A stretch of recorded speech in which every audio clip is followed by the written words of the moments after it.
ওদের ট্রেনের দেখুন পিএনআর নাম্বার মানে সিট বুকিং এর ইয়েটা চলে এসেছে, রিজার্ভেশন করা আছে। এই যে নিবি দিলাম।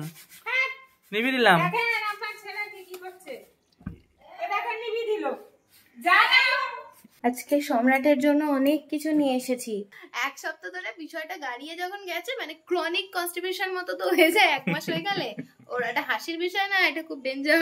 Good morning Dinlipi family and welcome back to our channel to another new blog. আজকে সকাল থেকে বৃষ্টি আরম্ভ হয়েছে, কেন জানি না এরকম বৃষ্টি হচ্ছে। আমার মনে হচ্ছে যে সামনের রবিবার রথ বলেই হয়তো এইরকম ওয়েদারের অবস্থা। তো আজকেও আমাকে সম্রাট ছেড়ে দিচ্ছে, মানে ও আমাকে ছাড়বে জাস্ট একটু কুচকু রাস্তা, বাকিটা আমাকে একাই যেতে হবে। তাও আসলে আমরা যেদিন যেদিন একসাথে একই টাইমে বেরোই সেটা শর্ট ডিস্টেন্স হলেও ও চেষ্টা করে আমাকে ড্রপ করে দিতে। এটা আসলে আমাদের একটা অভ্যেসে পরিণত হয়ে গেছে। আর আমি যখন দোলতলার এই জায়গাটা দিয়ে পড়াতে যাই মানে এই ভিউটা জাস্ট সেরা লাগে, এত সুন্দর দেখতে লাগে, খুব ভাল লাগে দেখতে। তো আর এখানে যেতে যেতে আজকে আমার সাথে দেখা হয়েছে এই 3 জন বোনদের, যাদের বাড়ির এই পুচকু বিড়ালগুলো। উনি আবার আমার সাথে কতক্ষণ কথা বলছে দাঁড়িয়ে দাঁড়িয়ে, আমাকে বলছে তুমি দুটো নিয়ে যাও। আমি বললাম যে না, এবার যদি নিয়ে যাই আমাকে তাড়িয়ে দেবে বাড়ি থেকে। অনেকটাই ধরে গেছে বৃষ্টিটা, তখনকার মতন আর হচ্ছে না।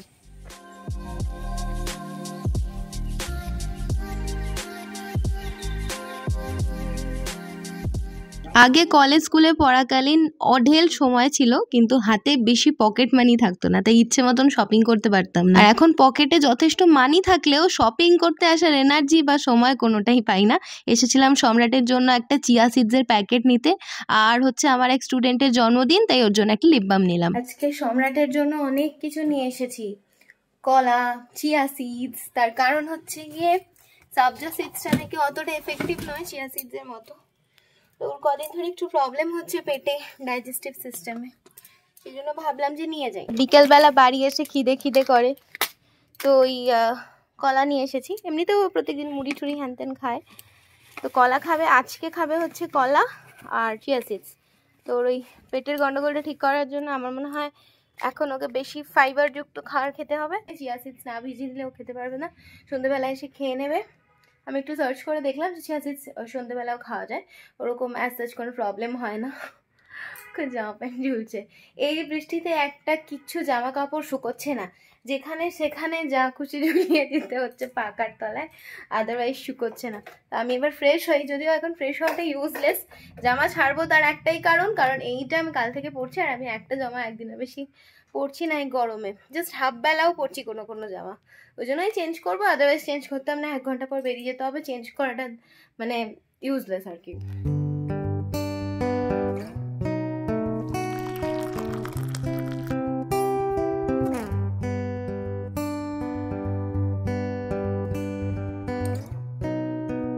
আমার এই বেলার দায়িত্ব শেষ, এবারে আমার দায়িত্ব হচ্ছে নিজেকে রেস্ট দিয়ে একটু ঘুমিয়ে পড়া। একটুখানি ঘুমাতে পারবো, জাস্ট 4টে 5-10 আবার আমাকে বেরোতে হবে, তো আমি একটু রেস্ট করে নিই, আবার সন্ধেবেলা যুদ্ধ আরম্ভ হয়ে যাবে। আজকে বাড়ি ফিরতে লেট হয়নি, মোটামুটি সন্ধ্যে 7:40 বাজে বাড়ি ফিরে গেছি। ও বাড়ি এসে দেখছি আমাদের ট্রেনের কালকে প্রেরণা যাচ্ছে বর্ধমান, ও দিদার সাথে দেখা করতে। তো ওর মা যাচ্ছে, মানে আমার শাশুড়ি মায়ের সাথে প্রেরণা যাচ্ছে, আমার অফিস আছে আমি যেতে পারবো না। তো ওদের ট্রেনের দেখুন পিএনআর নাম্বার মানে সিট বুকিং এর ইয়েটা চলে এসেছে, রিজার্ভেশন করা আছে। তো যাই হোক, আজকে বাড়ি ফিরতে লেট হয়নি, রাস্তা মোটামুটি গতকালের তুলনায় আজকে অনেকটা ক্লিয়ার আছে, তাড়াতাড়ি বাড়ি ফিরে গেছি। আর একটা কথা, কদিন ধরে আমার এত পেটের প্রবলেম হচ্ছে না, মানে মারাত্মক ধরনের পেটের প্রবলেম হচ্ছে, কদিন না অনেক দিন যাবতই হচ্ছে।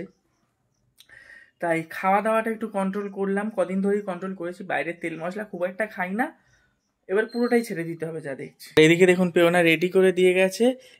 এই ধূপটা আমি দিয়েছি, এসে সন্ধ্যেবেলা ধূপটা আমি দিই, সকালবেলা প্রেরণা দিয়ে দেয় ঘরে ধূপ ধুনো, সন্ধ্যেবেলা আমি দিই, যেহেতু বিকেল বিকেল বেরিয়ে যায় ততক্ষণে সন্ধে হয় না, তাই ধূপ দেওয়া যায় না। যাই হোক, প্রেরণা এই যে চিয়া সিডস ভিজিয়েছে আপনারা দেখেছেন, এই চিয়া সিডসটা আমাকে খেতে হবে, আমাকে দিনে 3 বার মোটামুটি চিয়া সিডস খেতেই হবে। আর সন্ধেবেলা এবার থেকে সেই ফলই খেতে হবে আমাকে, কলা না পেঁপে। তবে আমরা ছোট থেকে একটা জিনিস জেনেছি যে সন্ধেবেলা ফল খাওয়া যায় না সূর্য ডোবার পরে, কিন্তু পরে আমি এগুলোকে অনেক রিসার্চ করেই দেখছি, ইউটিউবে অনেক ডক্টরদের ভিডিও দেখছি যে ফল রাত্রে ডিনারের সাথেও নাকি খাওয়া যায়। ফল রাত্রে খেলে, সূর্য ডোবার পরে খেলে কোনো রকম ক্ষতি হয় না, কোনো রকম ঠান্ডা লাগে না, ফল সব সময় খাওয়া যায়। এবারে খাওয়াতে আমার আগাগোড়াই খুব একটা প্রবলেম নেই, মোটামুটি যেটা ভালো শরীরের জন্য আমি খেয়ে নিতে পারি অনায়াসে। উনি আমাকে বলেছে যদি খেতে না পারো আরো জল মিশিয়ে নেবে, তাই বললাম ও জানে আমি খেয়ে নেবো, তার জন্য অল্প জল দিয়ে করে গেছে। তবে আমরা না এতদিন খেতাম সাবজা সিডসটা, সব সাবজা সিডসের সাথে চিয়া সিডসের অনেক ডিফারেন্স দেখছি। ওইটা বেশ অন্যরকম দেখতে ছিল, এটা আবার অন্যরকম দেখতে, পোকা পোকা দেখতে সব।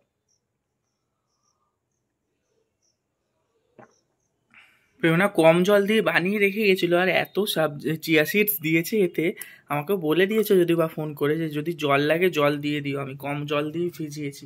আবার এটাও বলেছে যে একবারে না পারলে আস্তে আস্তে খেও, কিন্তু আমি একবারেই খেয়ে নেবো, এসব খাওয়া আমার কোনো ব্যাপার না। চিয়া সিডস তো ফুল খাওয়া কমপ্লিট, একটা কলাও খাওয়া কমপ্লিট, আর একটা কলা খাই।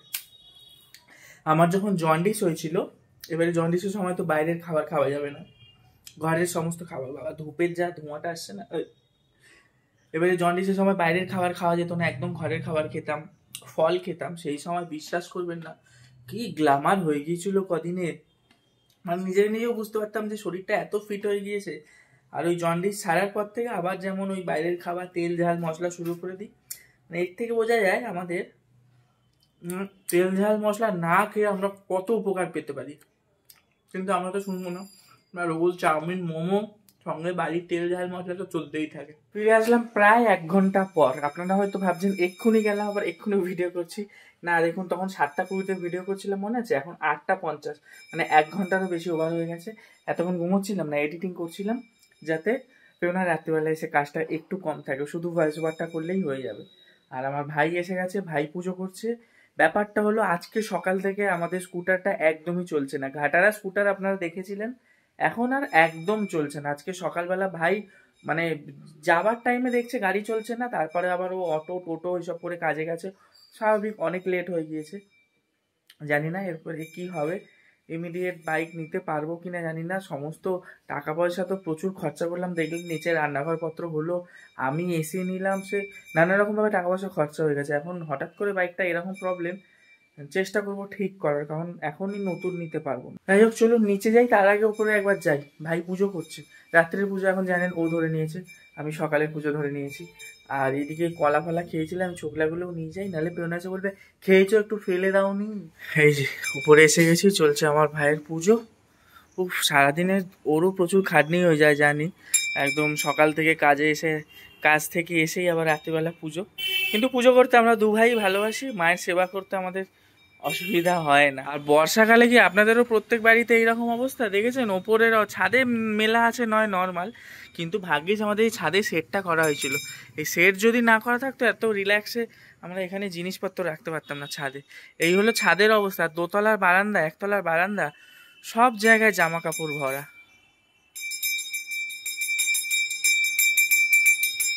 ওয়াও, কালকে ডবল ডিমের তরকা না ডবল ফ্রাই তরকা হয়ে গিয়ে আজকে আবার বাড়িতে হচ্ছে চিকেন কষা।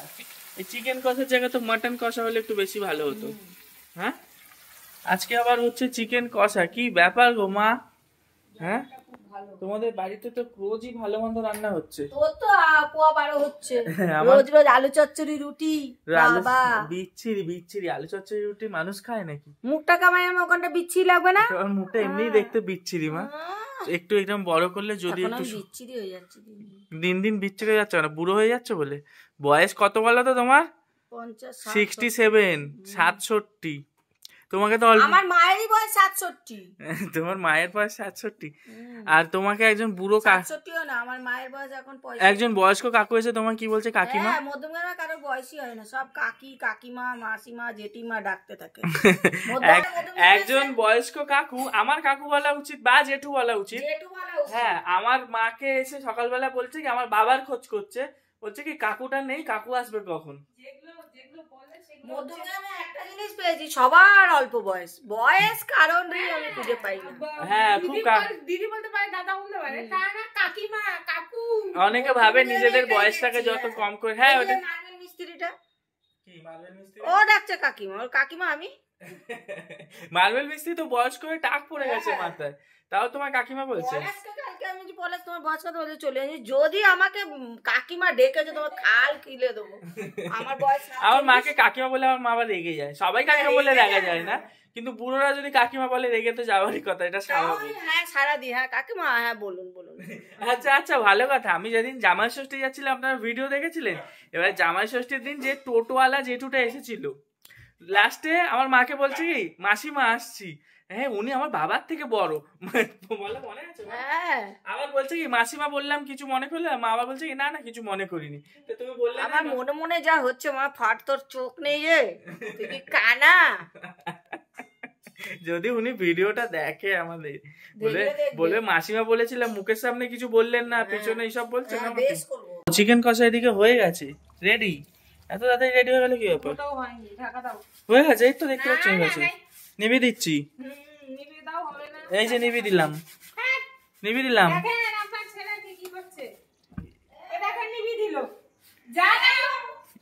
মা মাংস হয়ে গেছে তাই নিবি দিয়েছি। মাংস সিদ্ধ হয়ে গেছে তো, এই দেখুন মাংস পুরো সিদ্ধ। অডিয়েন্সই দেখে বলছে মাংসটা পুরো সিদ্ধ হয়ে গেছে। গ্যাসটা বন্ধ করেছিলাম আমি, গ্যাস জ্বালিয়ে দিলাম। আস্তে ছিল না, মোটেও জোরেই ছিল। আবার আস্তেও করে দিতে হবে, আমি ঢাকা দিতে পারবো না, ঢাকা আপনি দিয়ে দেবেন। থাক দিয়ে দিই, বয়স্ক মানুষ, বয়স হয়ে যাচ্ছে, খাটাবো না, থাক। শাশুড়ি মার পেছনে লেগে পালিয়েছি, গ্যাস ফ্যাস বন্ধ করে দিয়ে ঢাকনা ফাকনা খুলে দিয়ে তারপরে আবার ঢাকনা দিয়ে দিয়েছি, নাহলে খচে যাবে, একটুতেই খচে যায়। বাড়ি ফিরে আমি যার অপেক্ষায় বসে থাকি চলে এসেছে আমার সেই অপেক্ষা। কি করছো গো? এই টাকা পয়সা, আজকে স্যালারি ডে, মাসের প্রথম না, এখন স্যালারি পেয়ে ফাঁকা। এই তো ক্যামেরা একটু উঠে গেছে। আচ্ছা আমাকে তুমি কি হাত খরচা দিলে 1000 টাকা? না, তাহলে ডিপোজিটের মানি। ও আমাকে ডিপোজিট, আমাকে জমাতে দিয়েছে দেখুন 1000 টাকা, এসেই দিয়ে দিয়েছে। যা পায় একটু নিজের ওপর, নিজের জন্য অল্প রেখে আমাকে দিয়ে দেয়, আর জানে আমি উল্টো পাল্টা খরচা করবো না। মানে ওকে দিয়ে দিই না, ব্যাংকে সেভিংস এর জন্য আমাদের একটা মান্থলি আরডি করা আছে, সেখানে ওটা কাটে। আচ্ছা আমার জন্য কি নিয়ে এসছো আবার দেখাও, কোথায় গেল বৈদ্যনাথ? আমার পেটের সমস্যা। আচ্ছা বিকেলবেলা আমি দেখালাম না যে চিয়া সিড, সকালবেলা আমাকে মোড়েও যেতে হয়েছে, সকালবেলা মোর বাজারে গেছো? বাজারে যেতে হয়েছে চিয়া সিডস নিতে, সাবজা সিডের থেকে নাকি চিয়া সিডস বেশি ভালো। ব্যাপারটা হচ্ছে মহারাজের কদিন ধরে পেটে গন্ডগোল হয়েছে, এবার ওর নাকি 1 মাস ধরে কনস্টিপেশন হচ্ছে, ঠিকঠাক পটি হচ্ছে না, আমার কনস্টিপেশন হচ্ছে। ওটা মানে বলছে না, আবার বলছে, মানে ঠিক এক্সপ্রেস করতে পারছে না অ্যাকচুয়ালি প্রবলেমটা কি হচ্ছে। আর ও তো কথার শব্দ জানে না যে কোনটা কি হচ্ছে না হচ্ছে, তো তো গুছিয়ে বলতে পারে না। কিন্তু ব্যাপারটা আমি যা বলতে চাই ও বুঝে নেয়, ঠিক আছে? 1 সপ্তাহ ধরে বিষয়টা গাড়িয়ে যখন গেছে, মানে ক্রনিক কনস্টিপেশন মতো তো হয়ে যায় 1 মাস হয়ে গেলে। ওর একটা হাসির বিষয় না, এটা খুব ডেঞ্জার। হ্যাঁ আমার প্রচুর প্রবলেম হচ্ছে জানেন, দিনে 2-3 বার যেতে হচ্ছে, কিন্তু প্রচুর লোক ডাক্তারের কাছে পর্যন্ত যেতে হয়। হ্যাঁ কনস্টিপেশন খুব খারাপ জিনিস, আপনাদেরও কারোর যদি হয় না ডাক্তার দেখে ওষুধ খান। তো আমার শুনতে হাসি লাগবে, কিন্তু জিনিসটা একদমই হাসির নয়, খুব সিরিয়াস। আচ্ছা দেখলেন আমি কত চিয়া সিডস খেলাম, কলা খেলাম, পথে ক্যান্সারও হয়ে যেতে পারে প্রচুর দিন যদি। এই সব বলো না। আচ্ছা তুমি আমার জন্য কি এনেছো দেখাও, এখন দেখাও। চিয়া সিডস এনেছি, কলা এনেছি, দেখিয়ে দিয়েছি অলরেডি। আরেকটা জিনিস আছে, দেখাও। আর কোথায় রাখা ওটা দেখাবো না, লোকে হেসে মরে যাবে। কেন, কোথায় রেখেছো? আমাদের যেহেতু কিচেনটা চেঞ্জ হয়েছে, এবার আমি আজকে একটা পেঁপেও এনেছি কলার সাথে, পাকা পেঁপে। এবার পেঁপেটা হচ্ছে গিয়ে কি বলে, কাঁচা পেঁপে। কাঁচা না, মানে আমাকে বললো যে পুরোপুরি পাকেনি, রাখতে হবে। এবার আমি ভাবছি কলা মানে পেঁপেটা নিচে রাখবো না, কারণ নিচে রাখলে আগে সিস্টেমটা অন্যরকম ছিল, কোথায় এমনি এগুলো রাখা হতো আমি জানতাম। এবার এখন যদি আমাকে বলেইছে ফ্রিজে ঢোকালে কিন্তু পাকবে না, ও মানে কালকে যাও বা পাকতো, ওটা ফ্রিজে ঢুকে। এবারে আমি বলে দিচ্ছি নিচে কোথাও রান্না করে রাখলে আমার বাবা ঠাবা কি করবে, নিয়ে ফ্রিজে ঢুকে দেবে, মানে তাড়াতাড়ি জানবে না, কারণ আমার সাথে কমিউনিকেশনটা হবে না, পেঁপেটা হিরকিচে হয়ে যাবে আর পাকবে না। তার জন্য কোথায় রেখেছে দেখাও, দেখে এই দেখো। আর ঘরে কোথায় রাখবো? বুক শেলফের মধ্যে পেঁপে রেখেছে। এইটা পেঁপে, হ্যাঁ কিন্তু চালের ড্রামে রাখলে বেশি তাড়াতাড়ি পেকে যায়। আর এখন তুমি আমার জন্য ওষুধ কি এনেছো? তো তোমার ওষুধ আজকে এনেছি চিয়া সিডস, পেঁপে, কলা, আর মেন ওষুধ 2টো কলা খেয়ে নিয়েছি। ছোটবেলায় আমার খুব কনস্টিপেশন হতো, একদম বাচ্চাবেলায়, তখন আমাকে ডাক্তার কলা খেতে বলেছিল। আচ্ছা এই ওষুধটা আমাকে সাজেস্ট করলো আমাদের অফিসেরই এক দাদা, ওই দাদা আমাদের ভিডিও দেখে। আগের দিন আরেকটা ওষুধ এনেছিলাম, এনেছিলাম ওর জন্য। ওই ওষুধটা অনেকদিন আগে, 1 সপ্তাহ হয়ে গেছে। খুব একটা কাজ হচ্ছে না। এটা খেয়ে ওর খুব একটা কাজ হচ্ছে না। তো যাই হোক, এইটা নাকি দাদাটা আমাকে যে এত ভালো ওষুধ যে অফিস ডেতে তুমি যদি খাও এটা হাফ চামচের বেশি খেও না, কারণ অফিস এসে তুমি বারবার বাথরুমে যেতে হবে, এইরকম ডেঞ্জার ওষুধ নাকি। তাই বললাম ছুটির দিন খাবো, বললো সব থেকে বেস্ট বাড়িতে যেদিন থাকবে সেদিন তার আগের দিন খেও। আমি ভিডিওতেও বলছিলাম যে কলার চোখলা দেখলেই পেও না এসে চিল্লাবে, কিন্তু আমি আর ফেলতে ভুলে গেছি। এটা ধূপের ছাই, আমি কি করবো বলো, ধূপের ছাই তো পড়বেই ধূপ জ্বালালে। আমি করে দিচ্ছি, এগুলো পরিষ্কার করে দিচ্ছি। তো যেটা বলছিলাম, এই ওষুধটা ছুটির আগের দিন খেলে ভালো হয়, তাহলে ছুটির দিন রিস্ক থাকবে না, বাড়িতে থাকবেন, যতবার খুশি টয়লেট যাবেন, কোনো অসুবিধা নেই। আজকে খাবো না, শুক্রবার দিন খাবো, শনি রবি ছুটি, যা খুশি হোক, বাড়িতে বারবার বাথরুমে গিয়ে বসে থাকি সারাদিন, অসুবিধা নেই। ও আপনাদেরকে বলেছিলাম তখন একটুখানি, আজকে এখন আবার বলে দিচ্ছি, কালকে ভোর কটা বেরোবে তোমার ট্রেনের টিকিট আমার মোবাইলে চলে এসেছে, পিএনআর নাম্বার। ভোর 4টের সময় ও বেরিয়ে যাবে, ও আর ওর মা মিলে যাচ্ছে, আমার শাশুড়ি মায়ের সাথেও যাচ্ছে, ওর দিদার সাথে দেখা করতে বর্ধমান। আমি কালকে সারাদিন একা একা থাকবো। ও আজকে প্ল্যান করেছিল কি বাপের বাড়ি চলে যাবে আজকে রাত্রে, কালকে ভোরবেলা একেবারে বাপের বাড়ি থেকে দুজনে চলে যাবে। আমি যেতে দিইনি, আমি আমার মাও বলছিল যাস না, যেতে হবে না। বিয়ের পর অত্যাচার হচ্ছে আমার উপর, কি হবে বাপের বাড়ি যেতে দেওয়া হচ্ছে না। বাপের বাড়ি গিয়ে কি হবে, এখানে কত ভালো থাকি বলতো, আমরা মজা আনন্দ। এবার আমি দুপুরবেলা আমি বলছি যে কালকে দুপুরবেলা বলছি আমি কালকে থাকবো না রাত্রিবেলা, কারণ ভোরবেলা সববার ডিস্টার্ব, আমরা 4টে 3টে থাক ডিস্টার্ব হোক, আমি ভোরবেলা তোমার তুলে দিয়ে আসবো। শাশুড়ি মা বললো কি ঠিক আছে চলে যাবি, তাহলে কবে আসবি, সোমবার আসবি, এরকম জিজ্ঞেস করে। রাত্রিবেলা বলছে যেতে হবে না, যেতে হবে না, বাড়ির লোক বাড়িতে থাকলেই ভালো লাগে। কোথাও আমার মাকেও মা বাড়ি যেতে দিই না, তোমাকেও যেতে দেবো ভেবো না, ঠিক আছে? যা হবে বাড়িতে, পচে গলে বাড়িতেই মরো না ভাই, অন্য জায়গায় যাবার কি আছে। তো খাওয়া দাওয়া করে উঠছি, আজকে রুটি খাইনি, ভাত দিয়ে চিকেনের ঝোল খেয়েছি, মানে মাংসর ঝোল ভাত বাঙালির। আর ঝমঝমিয়ে বৃষ্টি আরম্ভ হলো, রাতের ঘুমটা বেশ ভালোই হবে। গুড নাইট, দেখা হচ্ছে কালকে আবার নতুন ভিডিও নিয়ে।